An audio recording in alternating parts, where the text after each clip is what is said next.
Atheism या इस्लाम। इस्लाम कहता है ये दुनिया कोई गंदी जगह नहीं है, इस दुनिया में तुम अच्छी लाइफ गुजार सकते हो खुदा को पहचान के, खुदा की इबादत करके, अल्लाह की इबादत करके, उसके अहकामात पे चल के, और तुम अच्छे अमाल करके, और ताकि तुम एक इमॉर्टल सिविलाइजेशन में पहुंच जाओ, यानी पैराडाइज में पहुंच जाओ। लास्ट पॉइंट हमारा है no eternal and meaningful happiness. खुदा के वजूद को अगर आप बीच से निकाल देंगे तो खुशी का कोई भी इटर्नल और मीनिंगफुल कॉन्सेप्ट नहीं रहेगा, बल्कि इम्पॉसिबल है खुश रहना खुदा के कॉन्सेप्ट के बगैर। क्योंकि खुश रहने के लिए बहुत ज़रूरी है अल्लाह का तारुफ, रूहानियत।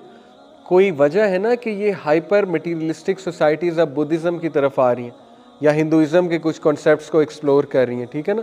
There is a reason behind that. वो रीज़न उन्हें समझ आ गई है कि इंसान सिर्फ माइंड और बॉडी नहीं है, बल्कि देयर इज़ समथिंग एल्स। उसको अभी फ़िलहाल वो कॉन्शियसनेस कह रहे हैं, लेकिन हमें पता है वो रूह है। तो रूह का क्या बनेगा अगर अल्लाह के कॉन्सेप्ट को आपने निकाल दिया? कैसे आप खुश रह सकते हैं? खुशी की डेफिनेशन ही लूज़ हो जाएगी। What is happiness? Happiness will be so relative.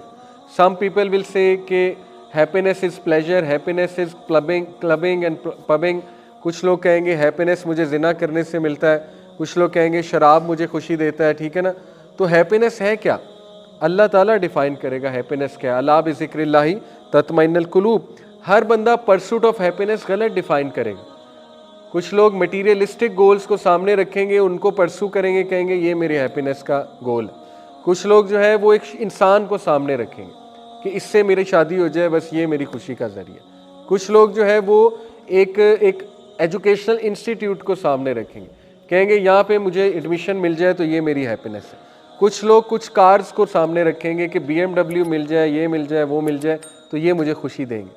और हम सबको पता है कि ये चीज़ें आर्जी खुशी तो दे सकती हैं, वो एड्रीनालिन रश होता है आर्जी, लेकिन आहिस्ता आहिस्ता दोबारा हम उसी मोड पे वापस आ जाते हैं, ठीक है ना। कोई चीज़ मिल जाए तो बाद में वही मोड वापस आ जाता है कि ये क्या मिला, ठीक है, अब कोई नेक्स्ट लेवल चीज़ मिलनी चाहिए, अब इससे भी नेक्स्ट लेवल हो। ख्वाहिशात तो कभी ख़त्म नहीं होंगी। और अल्लाह के नबी सल्लल्लाहु अलैहि वसल्लम ने तो बता दिया ना कि आदम का बच्चा, उसको एक सोने की वादी दे दी जाए दूसरी मांगेगा, दूसरी दे दी जाए तीसरी, तो उसका पेट मिट्टी के अलावा तो कोई चीज़ नहीं भरेगी। कब्र में पहुंचेगा तो फिर उसको मुतमईन होगा, ठीक है, फिर इत्मीनान मिलेगा, अदरवाइज़ तो नहीं। तो इसलिए हम ये कहते हैं कि अल्लाह सुब्हानहू व तआला का कॉन्सेप्ट, गॉड का कॉन्सेप्ट इसलिए ज़रूरी है ताकि इंसान खुश रह सके। और पॉजिटिव साइकोलॉजी में पूरा चैप्टर है रिलीजन के ऊपर। ऐसे तो नहीं रख दिया उन्होंने, साइकोलॉजी सेकुलर सब्जेक्ट है, उसमें पूरा एक चैप्टर है रिलीजन, नीड फॉर रिलीजन। उसमें वो बाकायदा रिसर्चेस लेकर आए हैं कि वो लोग जो खुदा का शुक्र करने वाले हैं उनकी हैप्पीनेस ज़्यादा होती है, क्योंकि हमारे अंदर मैकेनिज़्म है खुदा का शुक्र करने का। जो बंदा अल्लाह का शुक्र नहीं करता वो खुश रह ही नहीं सकता।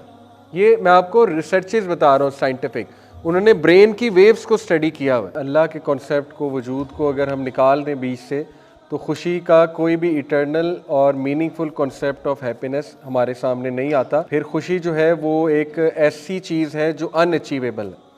और इसीलिए कुरान की आयत मैं आपको सुनाता हूँ, सूरह नहल की आयत नंबर 97, मन अमिला सालिहन मिन ज़करिन औ उनसा व हुवा मुमिनुन फलानुहयिन्नहु हयातन तय्यबा वला नजरियन्नहुम अजरहुम बिअहसनी मा कानू यअमलून।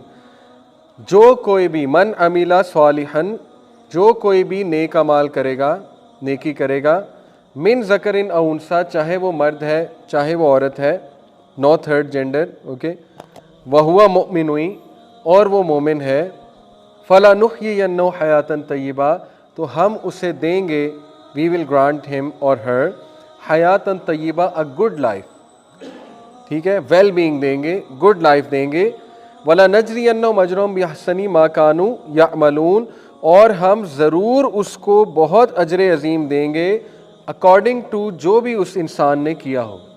अब ये जो हयातन तय्यबा का वादा है ये वेस्ट से मुख्तलिफ है। वेस्ट की गुड लाइफ की तरफ आप जाएंगे तो वो कुछ और है। हमारी डेफिनेशन ऑफ गुड लाइफ हयातन तय्यबा का अगर आप तफसीर पढ़ेंगे तो इसमें स्कॉलर्स ने कुछ चीज़ें मेंशन की हैं, उनमें से चंद एक आपको बताता हूँ। नंबर 1, हयातन तय्यबा का मतलब है पाकीज़ा लाइफ। पाकीज़ा लाइफ से मुराद है कि अल्लाह आपको इंशाल्लाह और आपकी जनरेशन को गुनाहों से बचाएगा, ये हयातन तय्यबा है, ठीक है। यानी बड़े बड़े गुनाहों से बचाएगा जो गुनाह कबीरा होते हैं। आपने कई लोगों की फैमिलीज़ को ये बात करते सुना होगा ना कि हमारी फैमिली में एक भी फ़र्द ऐसा नहीं है जिसने कबीरा गुनाह किया हो, कहते हैं ना लोग, अल्लाह की तरफ से। एनीवे, इसमें एक और चीज़ आती है कि ऐसी लाइफ जिसमें आपको अल्लाह कंटेंटमेंट देगा, दिल का गिना देगा, यानी कि सेटिस्फेक्शन देगा।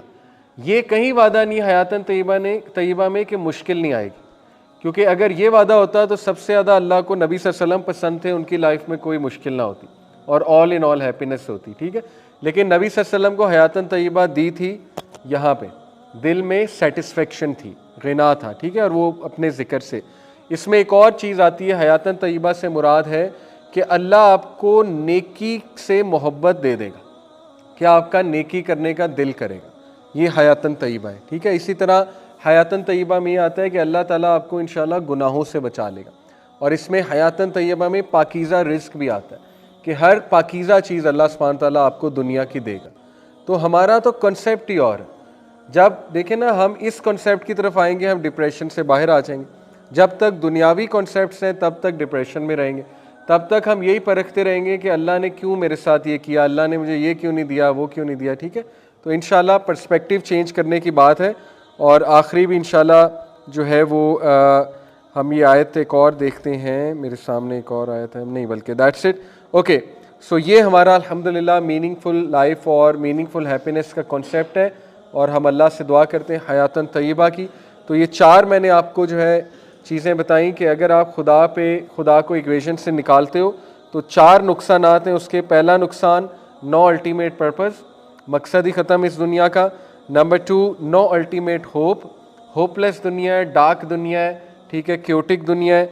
नो अल्टीमेट वैल्यू, आपकी वैल्यू ख़त्म हो जाएगी, आप स्लेव बनाए जाओगे, जो पावर में होगा वो आपको स्लेव बना लेगा और आपकी कोई डिग्निटी नहीं होगी, आपकी कोई कदर नहीं करेगा। And number 4, no eternal and meaningful happiness. तो आज क्लास को हम यहीं पे एंड